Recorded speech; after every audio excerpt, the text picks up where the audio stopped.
बिस्मिल्लाहिर्रहमानिर्रहीम रब्बि इश्रह ली सदरी व यस्सिर ली अमरी वाहलुल उक़दाताम मिन लिसानी याफ़क़हू कौली।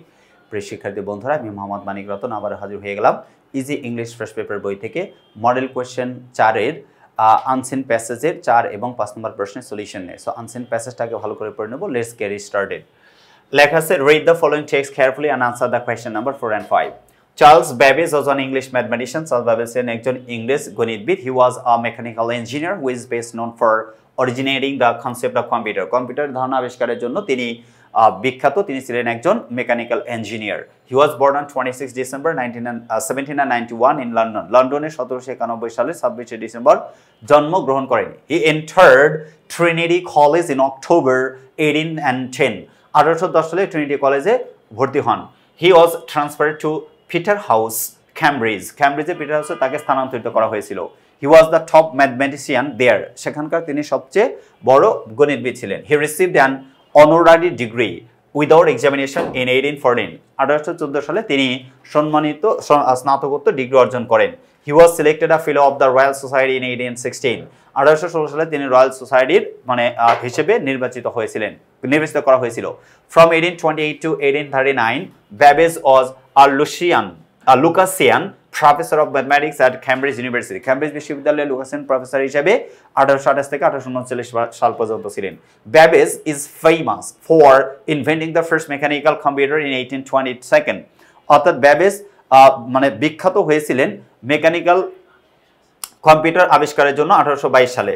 That eventually led to today's computer, যে কম্পিউটারের ধারণাটা আজকে নেতৃত্ব দিচ্ছে। He died at his home in London on 18 October 1871। 1871 সালে 18 অক্টোবর লন্ডনের নিজ বাড়িতে তিনি মৃত্যুবরণ করেন। এখন আমাকে 4 number question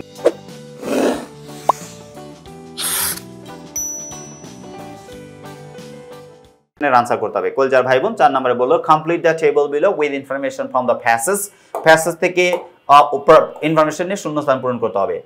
name greatest invention the first mechanical computer. এটা হচ্ছে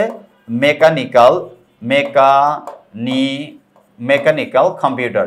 তাহলে মেকানিক্যাল কম্পিউটার হচ্ছে তার ফার্স্ট হচ্ছে আবিষ্কার, invention. Name of events, born, place কোথায়, ইন লন্ডন। এটা হচ্ছে ইন লন্ডনে জন্মগ্রহণ করেন, সরাসরি দেওয়া আছে লন্ডন। আর এটা হচ্ছে 1791 অর্থাৎ 1791-তে। আচ্ছা, রিসিভ অনার্স ডিগ্রি ইয়ার, কত সালে অনার্স ডিগ্রি অর্জন করেন তিনি? অনার্স ডিগ্রিতে অর্জন করছেন ওই সালটা উল্লেখ করতে হবে আমাকে, 1814 অর্থাৎ 1814।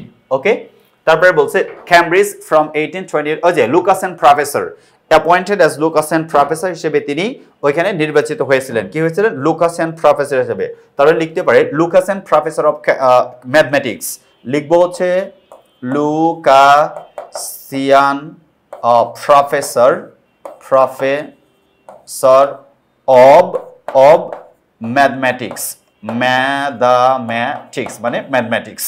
Lucasian professor of mathematics, Cambridge from 1828 to 1839. Now, write a summary of the above passage in your own words. আমাকে সামারি লিখতে হবে। 1/3 of the passage প্যারাফ্রেজিং করে লিখতে হবে। তো প্যারাফ্রেজিং করে লেখার জন্য আমরা প্যাসেজটা লিখে দেওয়া আছে, জাস্ট আপনি একবার দেখলেই এটা ক্লিয়ারলি বুঝতে পারবেন। যে এখানে আনসারগুলো দেওয়া আছে। ওকে, আচ্ছা দেখেন, স্বাভাবিকভাবে এখানে যদি আমরা দেখি যে 5 নম্বর প্রশ্নের আনসারটা প্লাস সি, এটা তো আমরা কত নম্বর মডেল কোশ্চেনে ছিল, এটা শেষ করে ফেলছি। ওকে, 2 চলে গেছে, আমাদের 3-এ 4-এ যেতে হবে। আমাদের কত যেতে হবে? 4-এ যেতে হবে। মডেল টেস্টে 4 এর এই যে 5 নম্বরের আনসারটা দেখেন, 5 নম্বর দেওয়া আছে। Charles Babbage was a mathematician, philosopher and inventor. He is considered the pioneer of the invention of computer. Her first originated the concept of computer. He invented a machine which could solve complicated problems. In later years, his machine development in computer developed into computer. He was extraordinary for having vast knowledge in mathematics. This great philosopher passed away on 18 October 1871 in London. এই ছিল হচ্ছে 5 নম্বরে Charles ব্যাবেজের answer. তার মানে যে এই যে দেখেন আমরা যে প্যাসেজটা পড়লাম, ওই প্যাসেজের ইনফরমেশন উপর ভিত্তি করে প্যারাফ্রেজিং করে প্রত্যেকটা ওই যে সামারি লেখার আলাদা পদ্ধতি শিখিয়ে দিয়েছি, ওইখান থেকে একই কথা বারবার বলতে হচ্ছে। 1/3 of the passage, তারপর প্যারাফ্রেজিং, সিম্পল কমপ্লেক্স কম্পাউন্ডের ভ্যারিয়েশন, অ্যাপোজিশনের ব্যবহার, এগুলো পড়ে আপনাকে একটা মানে ভালো সামারি লিখতে হয়। সো কলজা ভাই বোন, যারা এখন আমাদের লেখা ইজি ইংলিশ ফার্স্ট পেপার বইটা সংগ্রহ করে নাই, অতি দ্রুত সংগ্রহ করে ফেলুন। আল্লাহ হাফেজ, আসসালামু আলাইকুম ওয়া রাহমাতুল্লাহি ওয়া বারাকাতুহু।